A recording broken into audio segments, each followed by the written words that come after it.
Sweepers அரசு ஊழியராக்கு. இது எந்த வகையிலே ஏற்புடையதாக இருக்க முடியும்? இதை போய் அவர்களிடத்திலே சொன்னால் அவர்களுக்கு எதிராக நாம் பேசுகிறோம் என்று கருதுவார்கள். அதனால்தான் சேர்ந்து நாமும் பணி நிரந்தரம் செய்யுங்கள் என்று சொல்ல நேர்ந்தது.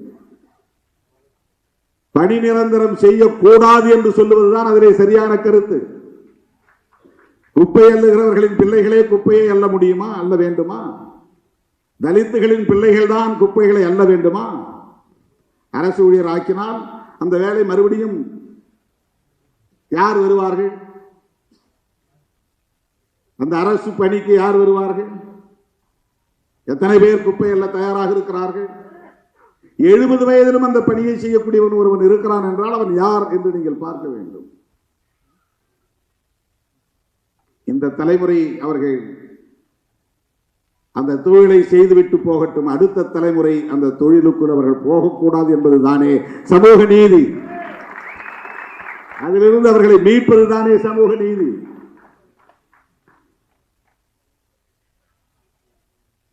தொழில்நுட்பத்தில் வளர்ச்சியடைந்த நாடுகளுக்கு இது போன்ற சிக்கல்கள் இல்லை. எதையோ வளர்க்க துடிக்கிற இந்த ஆட்சியாளர்கள் இந்த நாட்டை உலக வல்லரசுகளில் ஒன்றாக மாற்ற வேண்டும் என்று துடிக்கிறவர்கள் இன்னும் ரயில் நிலையங்களில் கையால் மலம் மல்லுகிற மலம் மல்லும் தொழிலாளர்கள் லட்சக்கணக்கானோர் இருக்கிறார்கள். மலம் மல்லும் தொழிலாளர்கள் யார்? அவங்கெல்லாம் கஷ்டப்படுறாங்க, அதனால் அவங்கெல்லாம் அரசு ஊழியராக்குங்க, அவங்களுக்கு சம்பளத்தை கூட்டுங்க, பென்ஷன் கொடுங்க என்று நாம் சொல்ல முடியுமா?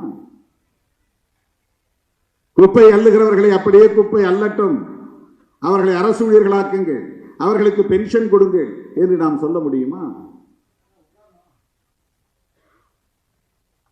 ஆக தலித்துகள் பிரச்சனை என்றால் திருமாவளவன் தான் பேச வேண்டும் என்று சொல்லுகிற அந்த புத்தியே ஒரு சாதி புத்தி. அது வேங்கவேல் பிரச்சனை என்றால் திருமாவளவன் தான் பேச வேண்டும் என்று சொல்லுகிற புத்தியே சாதி புத்தி. அது ஏன் அதிமுக பேசக்கூடாது? வேங்கவேல் பிரச்சனை மக்கள் பிரச்சனை இல்லையா? அதிமுகவுக்கு அதில் பொறுப்பு இல்லையா? வேற கட்சிகள் பேசக்கூடாதா? எல்லோரும் பேச வேண்டுமா இல்லையா?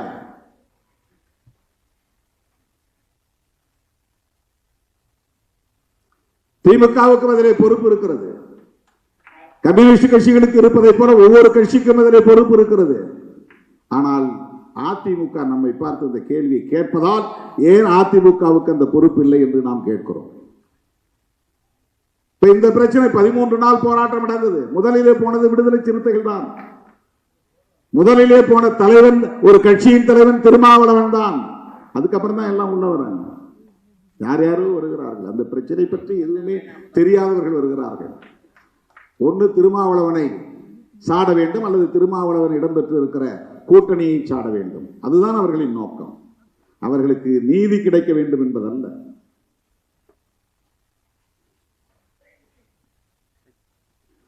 இப்படிப்பட்ட அவதூறுகளை எல்லாம் கடந்து பயணிக்க வேண்டிய ஒரு தேவை நமக்கு இருக்கிறது. சட்டையர் செய்த போது தோழர்கள் எல்லாவற்றுக்கும் திருமாவளவனை விமர்சிக்கிறார்கள், அதற்கு இதுதான் காரணம் என்று விளக்கினார்கள்.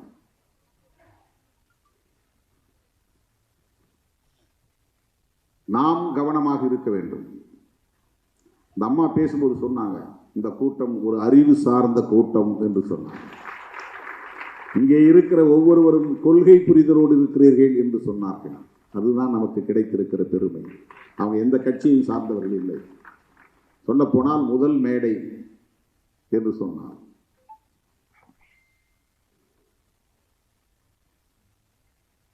திட்டமிட்டு அவதூறு பரப்புகிறவர்கள், விடுதலை சிறுத்தைகள் கட்சியின் மீது அபாண்ட பழிகளை சுமத்துகிறவர்கள் என்ன நோக்கத்திற்காக செய்கிறார்கள் என்கிற தெளிவு நமக்கு தேவை. அந்த தெளிவு இருந்தால் நாம் அதற்காக எந்த எதிர்வினையும் ஆற்றாமல் உறுதிப்பாட்டோடு தொடர்ந்து இயங்க முடியும். அதுதான் உங்களுக்கு நான் விடுக்கிற வேண்டுகோள். தேர்தல் நேரத்தில் நாம் எடுக்கிற முடிவுகள் எதுவாகவும் இருக்கட்டும், ஆனால் அந்த முடிவும் கூட சமூக நீதிக்கு ஆபத்து ஏற்படாத வகையிலே இருக்க வேண்டும் என்கிற தெளிவு நமக்கு உண்டு. இன்றைக்கு வாக்குரிமையை பறிக்கிற முயற்சியில் பாஜக ஈடுபட்டு வருகிறது. பீகாரிலே நடந்திருக்கிற தில்லுமுள்ளு சாதாரணமானதல்ல. பிறப்பு சான்றிதழ் கேட்கிறார்கள். வாக்காளராக ஒருவன் தன்னை உறுதிப்படுத்திக் கொள்ள வேண்டுமானால், ஓட்டர் என்பதை பதிவு செய்ய வேண்டுமானால், உன்னுடைய பெற்றோருடைய பிறப்பு சான்றிதழ், பர்த் சர்டிபிகேட், ஆதார் கார்டு கிடையாது. ஆதார் கார்டு காட்டினா ஏற்றுக்கொள்ள முடியாது. ரேஷன் கார்டு ஏற்றுக்கொள்ள முடியாது. ஏற்கனவே இருக்கிற ஓட்டர் லிஸ்ட்ல என் பேர் இருக்கு, ஏற்றுக்கொள்ள முடியாது. வேற என்ன ஆதாரம் தேவை? பர்த் சர்டிபிகேட் வேணும். சொத்து வரி கட்டினதற்கான சான்று வேணும். நீ இந்த நாட்டின் குடிமகன் தானா என்பதை உறுதிப்படுத்துவதற்கு இதையெல்லாம் கேட்கிறார்கள். என்ஆர்சியிலே இது கேட்கப்படுகிறது. அதுதான் அங்கே இருக்கிற கிரைட்டீரியா. இப்படி 65 லட்சம் பேரை பீகாருடைய வாக்காளர் பட்டியலில் இருந்து நீக்கிவிட்டு அவர்களுக்கு வேண்டியவர்களை சேர்த்திருக்கிறார்கள். அதற்கு எந்த ஆதாரமும் தேவையில்லை. இது எவ்வளவு பெரிய ஆபத்து! எப்படி இவர்களிடமிருந்து இந்த நாட்டை நாம் காப்பாற்றப் போகிறோம்? இந்த நாடாளுமன்ற ஜனநாயகத்தை பயன்படுத்தி வாக்குகளை திருடுகிற கும்பல், வாக்கு திருட்டு கும்பல், அவர்களை பற்றி இங்கு யாரும் விமர்சிப்பதில்லை. திருமாவளவன் என்ன செய்யறான்? 2 சீட்டுக்காக போய் அங்க நிற்கிறான். அது எங்க விருப்பம், நாங்கள் முடிவு செய்கிறோம். எத்தனை இடங்கள் தேவை என்பதை நாங்கள் முடிவு செய்கிறோம். நீ யார்? எந்த கூட்டணியிலே இடம்பெற வேண்டும் என்பதை நாங்கள் முடிவு செய்கிறோம். எங்களை பற்றிய மதிப்பீடு எங்களுக்கு தெரியும். எங்களுடைய அரசியல் நகர்வுகளை நாங்கள் தான் தீர்மானிக்க முடியும். யாரோ உணர்ச்சி வயப்படுவதற்காக தீர்மானிக்க முடியாது. 2 சீட்டுக்காக இங்கே ஏன் நிற்க வேண்டும்? 20 சீட்டு எடப்பாடி தருவார்கள் என்று யூடியூபிலே பேசுகிறார்கள். உங்களுக்கு ஏதாவது மண்டையிலே இருக்கிறதா?